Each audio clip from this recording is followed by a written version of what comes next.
ಓಂ ಶ್ರೀ ಗುರುಭ್ಯೋ ನಮಃ. ಮಂತ್ರಮೂಲಂ ಗುರೋರ್ವಾಕ್ಯಂ ಧ್ಯಾನಮೂಲಂ ಗುರೋರ್ಮೂರ್ತಿಃ ಪೂಜಾಮೂಲಂ ಗುರೋರ್ಪಾದಂ ಮುಕ್ತಿಮೂಲಂ ಗುರೋರ್ಕೃಪಾ ಮುಕ್ತಿಮೂಲಂ ಗುರೋರ್ಕೃಪಾ. ಶ್ರೀಭಗವಾನುವಾಚ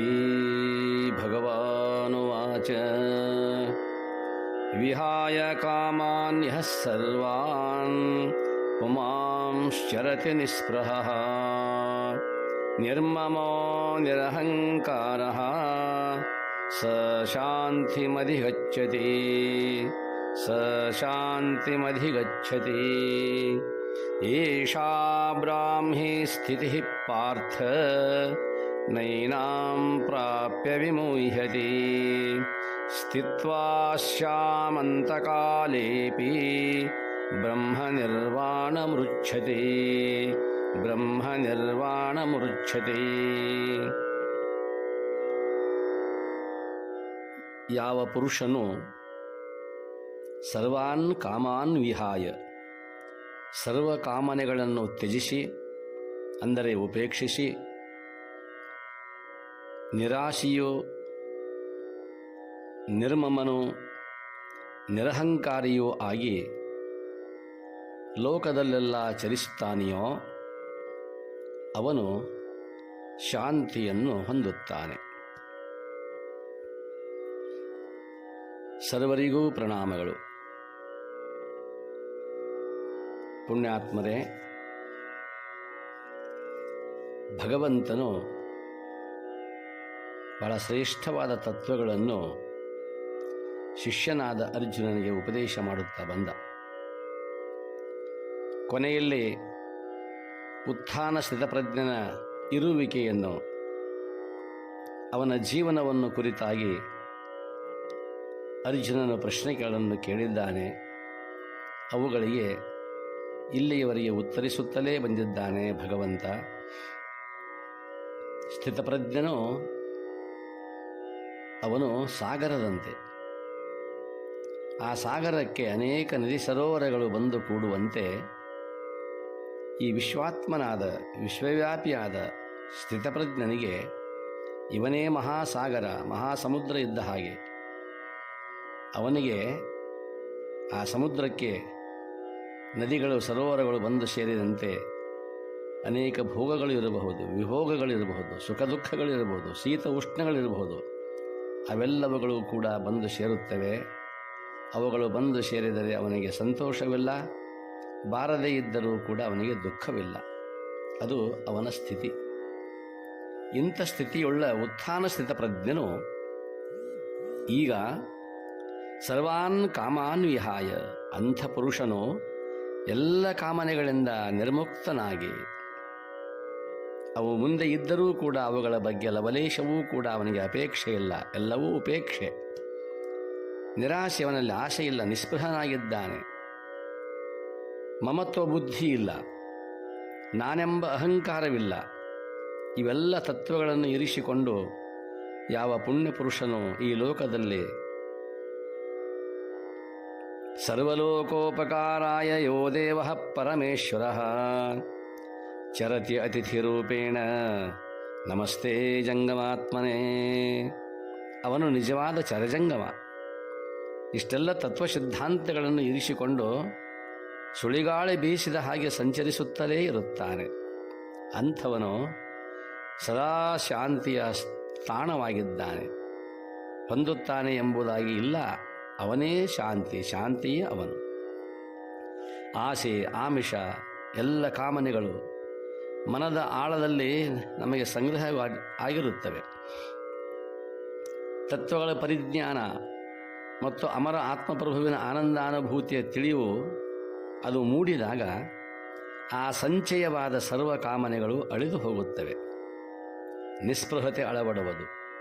ಅಂದರೆ ಸ್ಥಿತಪ್ರಜ್ಞನು ಹೆಚ್ಚಿನ ಭೋಗ ವೈಭವ ಬೇಡಲಾರ.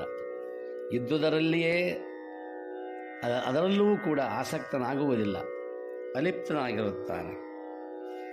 ಅವನಿಗೆ ಸರ್ವ ಬಾಹ್ಯಾಂತರ ವ್ಯವಹಾರಗಳಿಗೆ ಕಾರಣವಾದ ಅಹಂಸ್ಪಂದನೆ ಅವನಲ್ಲಿ ಇರುವುದಿಲ್ಲ. ಆದ್ದರಿಂದ ಅವನು ನಿರಹಂಕಾರಿ. ಅಹಂಭಾವವನ್ನು ಆಶ್ರಯಿಸಿದ ಮಮಭಾವ ವಿಹೀನನಾದುದರಿಂದ ಅವನು ನಿರ್ಮಮನು, ನಿರಾಮಯನು. ಅಂತಹ ಸ್ಥಿತಪ್ರಜ್ಞನು ಪರಮಶಾಂತಿಯನ್ನು ಹೊಂದುತ್ತಾನೆ ಎಂಬುದಾಗಿ ಈ ಶ್ಲೋಕ ಹೇಳುತ್ತದೆ. ಮುದ್ದುರಾಮ ಹೇಳುತ್ತಾನೆ, ಆನಳಿದು ತಾನುಳಿದು ತಾನಳಿದು ಆನುಳಿದು ಒಂದಾದರದು ಸಿದ್ಧಿ ಅದೇ ಚಂದ್ರಕಾಂತಿ ಪರವಸ್ತು ದರ್ಶನವೇ ಪರಿಪೂರ್ಣ ಸುಖ ಸುಗ್ಗಿ ಶ್ರೀಚರಣ ಶಿವಲೋಕ ಮುದ್ದುರಾಮ. ಎಂಥ ಮಾತು ನೋಡಿ, ಶಿವಪ್ಪನವರು ಹೇಳುತ್ತಾರೆ, ಆನಳಿದು ನಾನೆಂಬ ಭಾವವಿಲ್ಲ, ತಾನುಳಿದು ತಾನಷ್ಟೇ ತಾನೇ ತಾನಾಗಿದ್ದಾನೆ. ಕೊನೆಯಲ್ಲಿ ತಾನಳಿದು ಆನುಳಿದು, ಎಷ್ಟು ಅದ್ಭುತ ಶಬ್ದಗಳಿವು. ಆನು, ತಾನು, ತಾನು, ಆನು ಇವೆಲ್ಲವುಗಳು ಅಳಿದು ಕೊನೆಗೆ ಒಂದಾದರದು ಸಿದ್ಧಿ. ತಾನು ಇಲ್ಲ, ಆನು ಇಲ್ಲ, ಉಳಿದ ಉಳಿಮೆಯೇ ತಾನು, ಅದೇ ಚಂದ್ರಕಾಂತಿ. ಪರವಸ್ತು ದರ್ಶನವೇ ಪರಿಪೂರ್ಣ ಸುಖ ಸುಗ್ಗಿ. ಆ ಪುಣ್ಯ ಪುರುಷನಿಗೆ ಪರಾತ್ಪರವಾಗಿರುವಂತಹ ಪರವಸ್ತು, ಪರಬ್ರಹ್ಮ ವಸ್ತು ಅದೇ ತಾನಾಗಿದ್ದಾನೆ. ತಾನೇ ತಾನಾದ ಗುರುರಾಯ ಮಾನಮೇಯ ರುದ್ರಾಯ. ಅಂತಹ ಪರಿಪೂರ್ಣ ಸುಖ ಸುಗ್ಗಿ ಆತನಿಗೆ. ಶ್ರೀಚರಣ ಶಿವಲೋಕ ಮುದ್ದುರಾಮ. ಅವನ ಶ್ರೀಚರಣವೇ ಶಿವಲೋಕ, ಅದು ಅವನ ಪಾದವೇ. ಅದಕ್ಕಾಗಿಯೇ ಚರಜಂಗಮ ಎನ್ನುವುದಾಗಿ ಹೇಳುತ್ತಾರೆ. ಅಂಥ ವಿಶಿಷ್ಟ ಶಕ್ತಿ ಅವನಲ್ಲಿ ಇದೆ. ಅಂತಹ ಸ್ಥಿತಪ್ರಜ್ಞನು ಪರಮಶಾಂತಿಯನ್ನು ಹೊಂದುತ್ತಾನೆ. ಅಷ್ಟೇ ಅಲ್ಲ, ಇತರರಿಗೂ ಹೊಂದಿಸುತ್ತಾನೆ. ಏಷಾ ಬ್ರಾಹ್ಮಿ ಸ್ಥಿತಿ ಪಾರ್ಥ ನೈನಾಂ ಪ್ರಾಪ್ಯ ವಿಮುಹ್ಯತಿ ಸ್ಥಿತ್ವಾ ಶ್ಯಾಮಂತಕಾಲೇಪಿ ಬ್ರಹ್ಮ ನಿರ್ವಾಣ ಮೃಚ್ಛತಿ. ಅಂತಹ ಶಾಂತನಾದ, ಶಾಂತಸಾಗರನಾದ ಸ್ಥಿತಪ್ರಜ್ಞನು ಹೇಗಿರುತ್ತಾನೆಂದರೆ, ಅರ್ಜುನ, ಇದು ನಿಜವಾದ ಬ್ರಾಹ್ಮಿ ಸ್ಥಿತಿ. ಏಷಾ ಬ್ರಾಹ್ಮಿ ಸ್ಥಿತಿ ಪಾರ್ಥ. ಅರ್ಜುನ, ಪಾರ್ಥ, ಬ್ರಹ್ಮನಿಗೆ ಸಂಬಂಧಿಸಿದಂಥ ಸ್ಥಿತಿ ಇದು. ಬ್ರಹ್ಮಸ್ಥಿತಿ, ಬ್ರಹ್ಮನಿರ್ವಾಣ ಸ್ಥಿತಿ. ಇದನ್ನು ಹೊಂದಿಕೊಂಡು ಈ ಸ್ಥಿತಿ ಪ್ರಾಪ್ತವಾದ ನಂತರದಲ್ಲಿ ಆ ಸ್ಥಿತಪ್ರಜ್ಞನು ಯಾವ ವಿಷಯಗಳಿಗೂ ಕೂಡ ಮರುಳಾಗುವುದಿಲ್ಲ, ವಿಮುಹ್ಯತೆ, ಮೋಹಗೊಳ್ಳುವುದಿಲ್ಲ. ಅಂತಕಾಲೇಪಿ, ಕೊನೆಯ ಕಾಲದಲ್ಲೂ ಕೂಡ ಅಸ್ಯಾಂ ಸ್ಥಿತ್ವ, ಈ ಸ್ಥಿತಿಯಲ್ಲಿ ನಿಂತು ಬ್ರಹ್ಮ ನಿರ್ವಾಣ ಮೃಚ್ಛತಿ, ಆ ಬ್ರಹ್ಮ ನಿರ್ವಾಣ ಸ್ಥಿತಿಯನ್ನು ಹೊಂದುತ್ತಾರೆ. ಪಾರ್ಥ, ಅರ್ಜುನ, ನಾನು ಇಲ್ಲಿಯವರೆಗೆ ಉಪದೇಶಿಸಿದುದು ಬ್ರಹ್ಮಲೀನ ಅವಸ್ಥೆ, ಭಾವ ನಿರ್ಭಾವಗಳ ಆಚೆಗಿನ ಅಮರ ಸ್ಥಿತಿ. ರಾಗ, ದ್ವೇಷ, ಅಹಂ, ಮಮ ಎಂಬ ಭಾವಭೇದಗಳಿಲ್ಲದ ಸ್ಥಿತಪ್ರಜ್ಞನ ಬದುಕು. ಅದನ್ನು ಪಡೆದ ಮಹಾನ್ ಯೋಗಿ ನಿರ್ಮೋಹಿ. ಅವನ ಅಂಗ ಶಿವಾಲಯ, ಇಂದ್ರಿಯಗಳು ಲಿಂಗಮಯ. ದೇಹೋ ದೇವಾಲಯ ಪ್ರೋಕ್ತ. ಆ ದೇಹವೇ ದೇವಾಲಯ ಎಂಬುದಾಗಿ ಹೇಳಲ್ಪಡುತ್ತದೆ. ಅಂಥ ಅದ್ಭುತವಾಗಿರುವಂಥ ಶಕ್ತಿ ಅವನದಾಗಿದೆ. ಮುದ್ದುರಾಮ ಹೇಳುತ್ತಾನೆ ಈ ಸ್ಥಿತಿಯನ್ನು ಕಂಡು, ಕಳಚಿ ಹೊರಗಿನ ದಿರುಸ ತಾನೆ ಶಿವನಾದಾಗ ಆಭಾವ ನಿರ್ಭಾವ ವಚನ ನಿರ್ವಚನ ತನ್ನ ತಾ ತಿಳಿದವಗೆ ಹೊರಗೆಲ್ಲಿ ಒಳಗೆಲ್ಲಿ ಮನ ನಿರಂಜನ ರೂಪ ಮುದ್ದುರಾಮ. ಕಳಚಿ ಹೊರಗಿನ ದಿರುಸ, ನೋಡ್ರಿ, ದಿರುಸ ಅಂದ್ರೆ ಇಲ್ಲಿ ವೇಷ. ಕಳಚಿ ಹೊರಗಿನ ದಿರುಸ, ದೇಹ, ಇಂದ್ರಿಯ, ಅಂತಃಕರಣ ಇವೆಲ್ಲ ವೇಷಗಳು. ಶರೀರಕ್ಕೆ ಭೂಷಣವಾಗಿರುವಂತಹ ಈ ಎಲ್ಲ ಬಟ್ಟೆಗಳು ಇವುಗಳನ್ನು ಸರಿಸಿದಾಗ, ಕಳಚಿ ಹೊರಗಿನ ದಿವಸ ಕಳಚಿ ಒಗೆದಾಗ ಅವನಿಗೆ ನಾನೆಂಬ ಭಾವವಿಲ್ಲ, ನನ್ನದೆಂಬ ಭಾವವಿಲ್ಲ. ಆನು ತಾನೆಂಬ ಭಾವಗಳನ್ನು ಅಳಿದು ಉಳಿದ ಸ್ಥಿತಿಯೇ, ಆ ಉಳುಮೆಯೇ ಅವನಾಗಿದ್ದಾನೆ. ಕಳಚಿ ಹೊರಗಿನ ದಿರುಸ ತಾನೆ ಶಿವನಾದಾಗ ಈಶಾ ಬ್ರಾಹ್ಮಿ ಸ್ಥಿತಿ ಪಾರ್ಥ. ಆ ಭಾವ ನಿರ್ಭಾವ, ವಚನ ನಿರ್ವಚನ ತನ್ನ ತಾ ತಿಳಿದವಗೆ ಹೊರಗೆಲ್ಲಿ ಒಳಗೆಲ್ಲಿ ಯಾವ ಭೇದವಿದೆ ಅವನಲ್ಲಿ. ಮನ ನಿರಂಜನ ರೂಪ ಮುದ್ದು ರಾಮ, ಏನು ಉಳಿದಿಲ್ಲ, ಬಯಲೇ ಬಯಲು ಅಂಥ ಸ್ಥಿತಿ ಉಳ್ಳವನಾಗಿದ್ದಾನೆ. ಅವನಿಗೆ ಕರ್ಮಬಂಧನವಿಲ್ಲ, ಭೋಗ ಆಮಯವಿಲ್ಲ, ನಿಶ್ಚಿಂತ ನಿರ್ಲೇಪ ಪುರುಷ.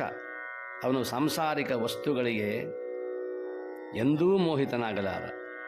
ದೇಹ ಬಿಡುವ ಕ್ಷಣದಲ್ಲಿಯೂ ಬ್ರಹ್ಮಲೀನ ಸ್ಥಿತಿಯಲ್ಲಿ ನಿಂತು ದಿವ್ಯ ಚಿದಾಕಾಶದಲ್ಲಿ ವಿಲಯನ ಹೊಂದುತ್ತಾನೆ. ಅರ್ಜುನ, ಇದೇ ಮಾನವನ ಧ್ಯೇಯ. ಚಿದಾಕಾಶದಲ್ಲಿ ವಿಲಯನ ಹೊಂದುವ ಆ ಸ್ಥಿತಿ. ಸಿದ್ದೇಶ್ವರ ಅಪ್ಪ ಅವರನ್ನು ಕುರಿತು ಕೆ ಸಿ ಶಿವಪ್ಪನವರು ಎಂಥ ಅದ್ಭುತವಾದ ನಿಲುವನ್ನು ಹೊಂದಿದ್ದವರು. ಶಿವಪ್ಪನವರು ಕೂಡ ಅದೇ ಸ್ಥಿತಿಯನ್ನು ಹೊಂದಿದವರು, ಆ ಸ್ಥಿತಿಯನ್ನು ಅನುಭವಿಸಿದವರು.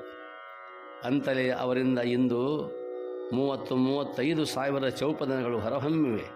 ಕಾರಣ ಅವರ ಸಂತ ಹೃದಯದ ಸ್ಥಿತಿ. ಸಂತನೆಂದರೆ ಯಾರು, ದಿವ್ಯತೆಯ ಅರಿತವನು, ಸರಳತೆಯ ಸೂತ್ರದಲ್ಲಿ ಸುಖವ ಕಂಡವನು, ಮಮತೆ ಬಂಧನ ಕಳಚಿ ಬಲು ದೂರ ನಿಂತವನು, ಎಲ್ಲರಲ್ಲಿ ಅವನೊಬ್ಬ ಮುದ್ದು ರಾಮ. ಈ ಲೋಕದಲ್ಲಿ ಲೋಕ ಕಾಣುವ ಹಾಗೆ ಶರೀರಧಾರಿಯಾಗಿ ಇದ್ದರೂ ಕೂಡ ಅಲೌಕಿಕವಾಗಿರುವಂತಹ ಸ್ಥಿತಿ ಅದನ್ನು ಪಡೆದಿರುತ್ತಾರೆ ಸಂತರು. ಅಂಥವರನ್ನು ನಾವು ಪ್ರತ್ಯಕ್ಷ ಕಂಡು ಅನುಭವಿಸಿದ್ದೇವಲ್ಲವೇ? ಆ ಸ್ಥಿತಿಯನ್ನು ನೋಡಿದಾಗ, ಪೂಜ್ಯ ಸಿದ್ದೇಶ್ವರ ಅಪ್ಪ ಅವರ ಆ ಸ್ಥಿತಿಯನ್ನು ಕೊನೆಯ ಕ್ಷಣದಲ್ಲಿ ನೋಡಿದಾಗ ಎಂಥವರು ನಿಬ್ಬೆರಗಾಗಬೇಕು. ಹೌದು, ಅವರ ಕಾಲದಲ್ಲಿ ನಾವು ಬದುಕಿದ್ದು ನಮ್ಮ ಪುಣ್ಯವಲ್ಲವೇ? ಅಂತಹ ಸಂತ ಸ್ಥಿತಿಯನ್ನು ಕಾಣುವ ಸೌಭಾಗ್ಯ ಲಕ್ಷ ಲಕ್ಷ ಜನರಿಗೆ ಅದು ಅನುಭವಕ್ಕೆ ಬರಲಿಲ್ಲವೇ? ನಾವೆಲ್ಲ ಪುಣ್ಯಾತ್ಮರು. ಅದಕ್ಕೆಂದೇ ಸಂಬೋಧಿಸುವುದು ಪುಣ್ಯಾತ್ಮರೇ. ಆ ಕಾಲದಲ್ಲಿ ನಾವು ಇದ್ದೇವಲ್ಲ, ಅವರಿದ್ದ ಕಾಲದಲ್ಲಿ. ಆ ಕಾರಣಕ್ಕಾಗಿ ಆ ಸಂತ ಎಂಬ ಪದಕ್ಕೆ ಪ್ರತ್ಯಕ್ಷ ನಿದರ್ಶನ ಸಿದ್ದೇಶ್ವರ ಅಪ್ಪ ಅವರು. ಅರ್ಜುನ, ಅದೇ ಮಾನವನ ಧ್ಯೇಯಪ್ಪ, ಆದರ್ಶ ಅದು. ಆ ಸ್ಥಿತದಿ ಅವಸ್ಥೆಗಾಗಿ ಯತ್ನಿಸು. ಕರ್ಮಯೋಗದಲ್ಲಿ ಪರಿಣತಿ ಪಡೆ, ಹೃದಯ ನಿರ್ಮಲಗೊಳಿಸಿಕೋ, ಆತ್ಮ ಅನಾತ್ಮಗಳನ್ನು ವಿಭಜಿಸು, ಆತ್ಮನನ್ನೇ ನೆರೆನಂಬು, ಕಾಮನಾ ಗ್ರಂಥಿಗಳನ್ನು ದಹಿಸು, ಅಹಂಕಾರ ನೀಗು, ಕಡೆಗೆ ದೇವನೊಂದಿಗೆ ಸಾಮರಸ್ಯ ಹೊಂದುವೆ, ಶೋಕ ನೀಗುವೆ. ಸಿದ್ದೇಶ್ವರ ಅಪ್ಪ ಅವರ ಆ ನಿಲುವಿನ ಮಾತುಗಳನ್ನು ಇಲ್ಲಿ ಭಗವಂತನ ಮುಖದಿಂದ ನಾವು ಕೇಳುತ್ತಿದ್ದೇವೆ. ಶೋಕವೇ ಆಗಲಿಲ್ಲ ಅಪ್ಪ ಅವರಿಗೆ. ಇಷ್ಟೆಲ್ಲ ಕ್ಯಾನ್ಸರ್ ರೋಗದಿಂದ ಬಳಲುತ್ತಿದ್ದರೂ ಕೂಡ ಬಳಲಿಕೆಯ ಛಾಯೆ ಅವರ ಮುಖದ ಮೇಲೆ ಕಾಣಲಿಲ್ಲ. ಬರೀ ಬ್ರಹ್ಮಸ್ಥಿತಿ, ಆ ಬ್ರಾಹ್ಮಿ ಸ್ಥಿತಿ. ಅಷ್ಟೆಲ್ಲ ಅಂಥ ಅಂತಿಮ ಸ್ಥಿತಿಯಲ್ಲಿ, ಶಾಂತ ಸ್ಥಿತಿಯಲ್ಲಿ ಇದ್ದರೂ ಕೂಡ ಪಕ್ಕದಲ್ಲಿ ಉಪನಿಷತ್ತು, ಶರಣರ ವಚನ ಸಾಹಿತ್ಯ, ಪಾತಂಜಲರ ಯೋಗ, ಭಗವದ್ಗೀತೆ, ಕೊನೆಯ ಕ್ಷಣದವರೆಗೂ ಕೂಡ, ಪ್ರಾಣ ಬಿಡುವವರೆಗೂ ಕೂಡ ಪಕ್ಕದಲ್ಲಿ ಆ ಎಲ್ಲ ಗ್ರಂಥಗಳು ಅವರಿಗೆ ಸಾಕ್ಷಿಯಾಗಿದ್ದವು. ಯಾಕೆ ಬೇಕಾಗಿತ್ತು? ಅವರಿಗಾಗಿ ಅಲ್ಲ, ನಮಗಾಗಿ. ಅದಕ್ಕಾಗಿ ಉರಿಲಿಂಗದೇವರು ಹೇಳುತ್ತಾರೆ, ಜ್ಞಾನಿಗಳಾದವರು, ಬ್ರಾಹ್ಮಿ ಸ್ಥಿತಿ ಹೊಂದಿದವರು ಲೋಕದಂತೆ ಬಾರರು, ಲೋಕದಂತೆ ಇರರು, ಲೋಕದಂತೆ ಹೋಗರು ನೋಡಯ್ಯ, ಪುಣ್ಯದಂತೆ ಬಪ್ಪರು, ಜ್ಞಾನದಂತೆ ಇಪ್ಪರು, ಮುಕ್ತಿಯಂತೆ ಹೋಹರು ನೋಡಯ್ಯ. ಉರಿಲಿಂಗದೇವ ನಿಮ್ಮ ಶರಣರು ಉಪಮಾತೀತರಾಗಿ ಉಪಮಿಸಬಾರದು. ಉಪಮಾತೀತರಾಗಿ ಅವರಿಗೆ ಯಾವ ಹೋಲಿಕೆಯೂ ಕೂಡ ಸಿಗಲಿಕ್ಕೆ ಸಾಧ್ಯವಿಲ್ಲ. ಹೋಲಿಕೆಯನ್ನು ಮೀರಿದವರು, ಉಪಮಿಸಬಾರದು, ಲೋಕದಂತೆ ಬಾರರು. ನಾವೆಲ್ಲ ಭವಭಾರಿಗಳು, ಭೂಭಾರಿಗಳು. ನಮ್ಮ ಹಾಗೆ ಬಂದವರಲ್ಲ, ನಮ್ಮ ಹಾಗೆ ಇದ್ದವರಲ್ಲ. ಅವರು ಹೇಗೆ ಬಂದವರು, ಪುಣ್ಯದಂತೆ ಬಪ್ಪರು. ಈ ಲೋಕಕ್ಕಾಗಿ ಪರೋಪಕಾರ ಮಾಡುವುದಕ್ಕಾಗಿ ಬಂದವರು. ಜ್ಞಾನದಂತೆ ಇಪ್ಪರು, ಆದ್ದರಿಂದ ಅವರು ಜ್ಞಾನಯೋಗಿಗಳು. ಜ್ಞಾನಯೋಗಿ ಪೂಜ್ಯ ಶ್ರೀ ಸಿದ್ದೇಶ್ವರ ಮಹಾಸ್ವಾಮಿಗಳು ಎನ್ನಲಿಲ್ಲವೇ? ನಮ್ಮ ಕಾಲದಲ್ಲಿ ಯಾರಿಗೆ ಜ್ಞಾನಯೋಗಿ ಅಂದಿದ್ದೇವೆ ನಾವೆಲ್ಲ? ಈ ಬಿರುದು ಯಾರಿಂದ ಬಂದಿತು? ಕೊನೆಗೆ ಮುಕ್ತಿಯಂತೆ ಹೋಹರು ನೋಡಯ್ಯ. ಮುಕ್ತಿ, ಶುಕ್ತಿ ಏನು ಅವರ ಆ ನಿಲುವು? ಮೌಕ್ತಿಕ. ಮುಕ್ತಿಯಂತೆ ಹೋಹರು. ಗುರುಲಿಂಗದೇವ, ನಿಮ್ಮ ಶರಣರು ಉಪಮಾತೀತರಾಗಿ ಉಪಮಿಸಬಾರದು. ಏನೆಂದು ಹೊಗಳುವುದು ಅವರನ್ನು? ಇಂಥ ಸ್ಥಿತಿ ಅವರದಾಗಿತ್ತು. ನಿಜಕ್ಕೂ ಕೂಡ ಅವರ ಸ್ಥಿತಿ ಯಾವಾಗಲೂ ಕೂಡ ಯಾರ ಮನಸ್ಸಿಗೂ ನೋವು ಮಾಡಿದವರಲ್ಲ. ನೂರು ನೋವನ್ನು ಸಹಿಸಿ ನಗುತ್ತಲಿರುವ ಆತ. ಸಿದ್ಧನೆಂದರೆ ಯಾರು? ಮನವ ನೋಯಿಸದಾತ. ಕೊನೆಯ ಕ್ಷಣದವರೆಗೂ ಕೂಡ ಅವರಿಂದ ಯಾರಿಂದಲೂ ನೋವಿಲ್ಲ. ಯೇಸು ಕ್ರಿಸ್ತನ ಜೀವನದಲ್ಲಿ ಅವನ ಶಿಲುಬೆಯ ಪ್ರಸಂಗವನ್ನು ನಾವು ಕಾಣುತ್ತೇವೆ. ಇದು ಜಗತ್ಪ್ರಸಿದ್ಧ. ನಿನ್ನ ನೆರೆಹೊರೆಯವರನ್ನು ನಿನ್ನಂತೆಯೇ ಪ್ರೀತಿಸು ಎಂಬುದು ಯೇಸುವಿನ ಅಮರ ಸಂದೇಶವಾಗಿತ್ತು. ಆದರೆ ಎಲ್ಲರನ್ನೂ ಪ್ರೀತಿಸುವುದು ಕೆಲವರಿಗೆ ಸೇರಲಿಲ್ಲವೇನೋ? ಅವರು ಯೇಸುವನ್ನು ದ್ವೇಷಿಸತೊಡಗಿದರು. ಒಂದು ದಿನ ಯೇಸುವನ್ನು ಶಿಲುಬೆಗೆ ಏರಿಸಿಯೇ ಬಿಟ್ಟರು. ಯೇಸುವಿನ ಕೈಕಾಲುಗಳಿಗೆ ಮೊಳೆಯನ್ನು ಜಡಿಯುವಷ್ಟು ನಿರ್ದಯಿಗಳಾದರು.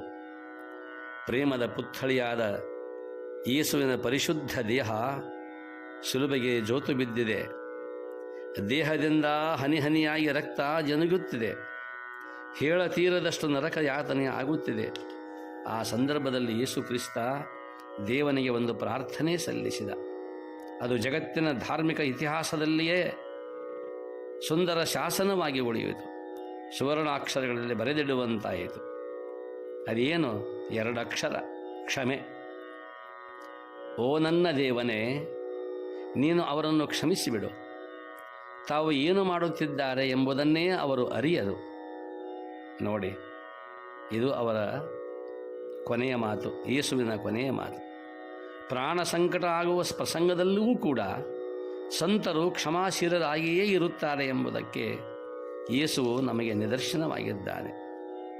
ಅವನಿಗೆ ಹಾಗಾದರೆ ಅಪ್ಪ ಅವರಿಗೆ ಶರೀರದ ಬಳಲಿಕೆ, ಕ್ಯಾನ್ಸರ್ ರೋಗದ ಆ ಬಳಲಿಕೆ, ಹೇಳತೀರದಷ್ಟು ಯಾತನೆ, ಅದೆಲ್ಲವನ್ನು ಮರೆತು ಎಲ್ಲರನ್ನೂ ಸಂತೋಷಗೊಳಿಸುವುದಕ್ಕಾಗಿ ಕೊನೆಯ ಕ್ಷಣದಲ್ಲೂ ಕೂಡ ದರ್ಶನ ಭಾಗ್ಯವನ್ನು ಕರುಣಿಸಲಿಕ್ಕೆ ತಾವೇ ಕೆಳಗಿಳಿದು ಬರುತ್ತಾರೆ. ಇದು ಅವತಾರ, ನಿಜಕ್ಕೂ ಅವತಾರ. ದೇಹ ಬಳಲಿಕೆ ಇದ್ದರೂ ಕೂಡ ಮಧ್ಯಾಹ್ನ 1-1:30 ಗಂಟೆ ಆದ ಕೂಡಲೇ ಕೆಳಗೆ ಜನರಿದ್ದಾರೆ, ನಡೆದೇ ಹೋಗೋಣ ಎಂಬುದಾಗಿ ಸೊನ್ನೆಯನ್ನು ಮಾಡಿ ಕೆಳಗೆ ಬಂದು ಎಲ್ಲರಿಗೂ ಮೌನವಾಗಿ ಮ್ಲಾನವದನರಾಗಿ ಇದ್ದರೂ ಕೂಡ, ಒಳಗೆ ದೇಹದ ದುಃಖ ಸಾಕಷ್ಟು ಇದ್ದರೂ ಕೂಡ ಅದೆಲ್ಲವನ್ನೂ ಬದಿಗೊತ್ತಿ ಕೊನೆಯ ಕ್ಷಣದಲ್ಲಿ ಪೂಜ್ಯ ಅಪ್ಪ ಅವರ ಪ್ರಣವ ಮಂಟಪಕ್ಕೆ ಹೋಗಿ ದರ್ಶನ ಭಾಗ್ಯವನ್ನು ತಾವು ಪಡೆದುಕೊಂಡು ಇತರರಿಗೂ ದರ್ಶನವನ್ನು ಕೊಟ್ಟು, ಏಷಾ ಬ್ರಾಹ್ಮಿ ಸ್ಥಿತಿ ಪಾರ್ಥ, ಇದು ಬ್ರಹ್ಮ ಶಾಂತಿಯನ್ನು, ನಿರ್ವಾಣ ಸ್ಥಿತಿಯನ್ನು, ಕೊನೆಯ ಸ್ಥಿತಿಯನ್ನು ಹೊಂದಿದವನ ಒಂದು ಸ್ಥಿತಿ, ಒಂದು ನಿಲುವು. ಆ ನಿಲುವನ್ನು ಕಂಡ ನಾವೆಲ್ಲರೂ ಕೂಡ ಭಾಗ್ಯವಂತರೇ. ಬೇಕಾದಷ್ಟು ಹಿಂಸೆಯನ್ನು ತಾವು ವೈಯಕ್ತಿಕವಾಗಿ ಅನುಭವಿಸುತ್ತಾ ಇದ್ದರೂ ಕೂಡ ಇತರರ ಮುಖದ ಮೇಲೆ ನಗು ಇರಬೇಕು ಎಂಬುದಾಗಿ ಅವರ ಒಂದು ವಿಶಿಷ್ಟವಾಗಿರುವಂತಹ ಕಳಕಳಿ. ನಕ್ಕಷ್ಟು ದಿನ ನೆನದು 10 ದಿನ ನೆನದಲ್ಲ, ನೀ ನಗುವ ಹೂವಾಗು ಜಗದವನದಲ್ಲಿ. ಹೂ ಬಿಡದಲತೆಗಾರು ನೀರ ನೆರೆಯುವರಿಲ್ಲಿ, ನಗಿಸಿ ನೀ ನಗುತ್ತಲಿರು ಮುದ್ದು ರಾಮ. ಈ ಒಂದು ಕಲ್ಪನೆ ಅಪ್ಪ ಅವರದಾಗಿತ್ತು. ಶಿವಪ್ಪನವರು ಬರೆದ ಕೆ.ಸಿ. ಶಿವಪ್ಪನವರು ಬರೆದ ಈ ಎಲ್ಲ ಚೌಪದನಗಳು ಕೊನೆಯ ಕ್ಷಣದಲ್ಲೂ ಕೂಡ ಅಪ್ಪ ಅವರಿಗೆ ಸಂತೋಷವನ್ನು ತಂದು ಕೊಟ್ಟದ್ದು. ಉಪನಿಷತ್ತು ಭಾವಧಾರೆ, ವಚನಶಾಸ್ತ್ರದ ಭಾವಧಾರೆ, ಗೀತೆಯ ಆ ವಿಶೇಷವಾಗಿರುವಂಥ ಭಾವ ಇವೆಲ್ಲವುಗಳಲ್ಲಿ ಕಂಡದ್ದರಿಂದ ಅವುಗಳನ್ನು ಅಷ್ಟು ಆರಾಧಿಸಿದರು ಅಪ್ಪ ಅವರು. ಅದಕ್ಕಾಗಿ ಇಲ್ಲಿಯವರೆಗೆ ಈ ಸಾಂಖ್ಯ ಯೋಗವನ್ನು ಕುರಿತು ನಾನು ಉದ್ಘೋಷಕನಾಗಿ ಕೆಲಸ ಮಾಡಿದ್ದೇನೆ. ನಾನು ಕೇವಲ ಉದ್ಘೋಷಕ. ನಾನು ಈ ಹೇಳಿರುವ 2ನೇ ಅಧ್ಯಾಯದ ಸಾಂಖ್ಯ ಯೋಗದ ಎಲ್ಲ ಮಾತುಗಳು ಬಸವಾದಿ ಪ್ರಮಥರ, ಪೂಜ್ಯ ವೇದಾಂತ ಕೇಸರಿ ಮಲ್ಲಿಕಾರ್ಜುನ ಮಹಾಶಿವಯೋಗಿಗಳವರ, ಪೂಜ್ಯ ಸಿದ್ದೇಶ್ವರ ಅಪ್ಪಂಗಳವರ ಹಾಗೂ ಅನೇಕ ಸಂತರ ಅವರ ಚರಿತೆಗಳು, ಅವರ ಜೀವನ ಇತಿಹಾಸಗಳು, ಅವುಗಳನ್ನು ತಮ್ಮ ಮುಂದೆ ಮೆಲುಕು ಹಾಕಿ ಅವುಗಳನ್ನು ತಮ್ಮ ಮುಂದೆ ಇಟ್ಟಿದ್ದೇನೆ. ನನ್ನವುಗಳಲ್ಲ, ನಾನು ಕೇವಲ ಒಂದು ಸ್ಪೀಕರ್ ಅಷ್ಟೇ. ಧ್ವನಿಯನ್ನು ದೊಡ್ಡದಾಗಿ ಮಾಡಿಕೊಟ್ಟಿದ್ದೇನೆ ವಿನಃ ಆ ಧ್ವನಿ ಎಲ್ಲವೂ ಕೂಡ ಮಲ್ಲಿಕಾರ್ಜುನ ಅಪ್ಪ ಅವರದು, ಸಿದ್ದೇಶ್ವರ ಅಪ್ಪ ಅವರದು, ಕೆ.ಸಿ. ಶಿವಪ್ಪನವರದು, ಬಸವಾದಿ ಶಿವಶರಣರದು. ಆದ್ದರಿಂದ ಅಂಥ ವಾಕ್ಯಗಳನ್ನು ಕೇಳಿಕೊಂಡು ನಾವೆಲ್ಲರೂ ಕೂಡ ಅವರ ವಾಕ್ಯವನ್ನು ಅನುಸರಿಸಿಕೊಂಡು ಮಾತೆಂಬುದು ಜ್ಯೋತಿರ್ಲಿಂಗ ಎಂಬಂತೆ ಆ ಮಾತಿನಲ್ಲಿ ಲಿಂಗವನ್ನು ಕಾಣುವಂತಾಗಲಿ, ಅಂತಹ ಬ್ರಾಹ್ಮಿ ಸ್ಥಿತಿಯನ್ನು ಕೂಡ ನಾವು ಕೂಡ ಪಡೆಯುವಂತಾಗೋಣ ಎಂಬುದಾಗಿ ಹೇಳಿ 61ನೆಯ ಭಗವದ್ಗೀತೆಯ ಈ ಸಂಚಿಕೆಯನ್ನು ಇಂದಿಗೆ ಮುಕ್ತಾಯ ಮಾಡುತ್ತೇನೆ. ಅನೇಕರು ತಾವೆಲ್ಲ ಕೇಳುಗರು ಬಹಳ ಆಸಕ್ತಿಯಿಂದ ಕೇಳಿದ್ದೇವೆ. ತಮ್ಮೆಲ್ಲರಿಗೂ ಕೂಡ ನಾನು ವಂದಿಸುತ್ತೇನೆ. ಎಲ್ಲರೂ ಕೂಡ ಕೇಳಿ ಅವರ ಮಾತುಗಳು ಜ್ಞಾನಿಗಳ ಮಾತುಗಳು ಎಂಬುದಾಗಿ ಕೇಳಿದರೆ ಅದರಲ್ಲಿ ನಾವು ಪ್ರವೇಶವಾಗುತ್ತೇವೆ, ಅದೇ ನಾವಾಗುತ್ತೇವೆ. ಕೇಳಿದ ತಾವೆಲ್ಲ ಪುಣ್ಯಾತ್ಮರು. ಇನ್ನು ಮುಂದೆ ಕೇಳುವವರು ಕೂಡ ಅದನ್ನು ಕೇಳಿ ಕೃತಾರ್ಥರಾಗಬೇಕೆಂಬ